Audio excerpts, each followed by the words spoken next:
ilmaha nabiga dad baa waxay u maleeyaan calayhi salaatu wasalaam in faadima ay curadkii tahay oo faadima waa curadii nabiga dad baa oranaya curad ma ahayn gabdhahana uma horeyn wiilashana uma horeyn awlaadoo dhanna uma horeyn faadimo awlaadda nabi muxamed sallallahu alayhi wasallam waa 7 6 waxaa dhashay khadiija bint khuwaylid khadiijatul kubra radiyallahu anha ayaa dhashay weeyaan waxa curad ahaa qaasim nabigana waxaa loogu kunyoodaa abul qaasim nabigu wuxuu dhihi jiray calayhi salaatu wasalaam tasammuu bismi walaa takannuu bikunyati magacayga la baxa laakiin kunyada ha la ii daayo magaca nabi maxamed waa maxamed iyo axmed iyo waa badan yihiin waa la ogol yahay inaad la baxdo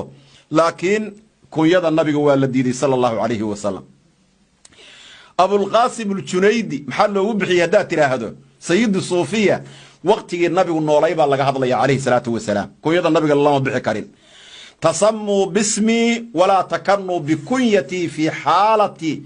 xayaatii weeyaan marka anugu aan noolahay kunyadayda lama ogola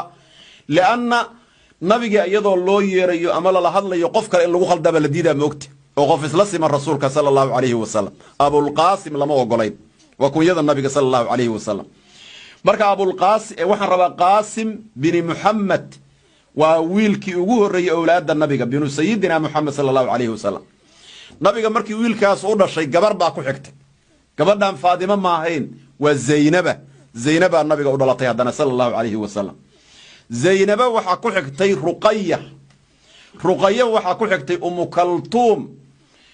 waa meeqay marayaan marka 2 gabdhood iyo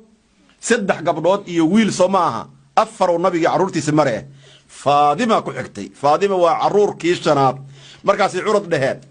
dadan siirada ay ka warqabin weeyii dadka curad ku tilmaamaya diinta ma aysan akhrisanin faadima curadii nabi maxamed maaha sallallahu alayhi wasallam